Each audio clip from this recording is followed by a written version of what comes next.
Present, please. This NDP government has experienced the shortest honeymoon period in political history, and that reality has them really frustrated. You see, after just 100 days in office, the criticism and backlash from many of their very own supporters is deafening because their supporters realize that the government has reneged on many of its promises. Let me remind you of the 60-day promise that they made. They promised that in 60 days, as the card show, that they would reduce VAT from 16% to 13%.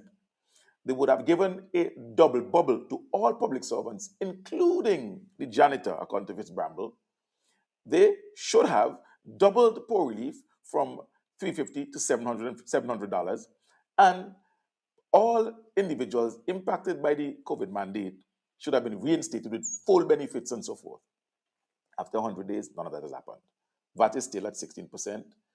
The public assistance, while increased, yes, was only done so to $500 and it wasn't doubled as promised. The double bubble didn't happen in December, but something happened in January where about one quarter of public servants got $2,000 on their salary. That's it. And many of them got very little or nothing. And in terms of the reinstatement of affected workers, they went back to work like they could have done since under the previous government. But now they're being told we can't discuss benefits right now, maybe sometime later.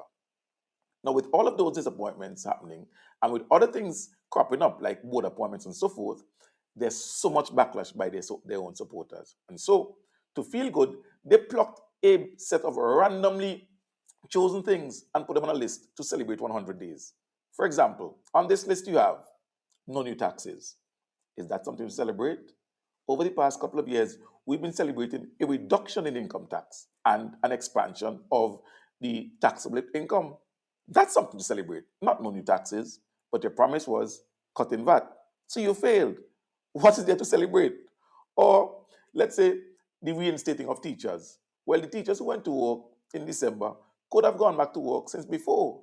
As a matter of fact, your own Minister of Education, Philip Jackson, told them in the memo that they had to return to work under the existing laws and policies of the government of St. Vincent and Grenadines. You have done nothing new. So what are you celebrating? The truth is, there is nothing to celebrate. And then consider now that we have boats being blown up in our waters, we have an impending economic crisis based on the war overseas, and so much more to look forward to this year. Lord, you celebrating? You celebrating in truth?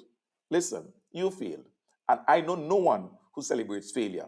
But maybe that's a new thing under the NDP. Until tomorrow, class dismissed.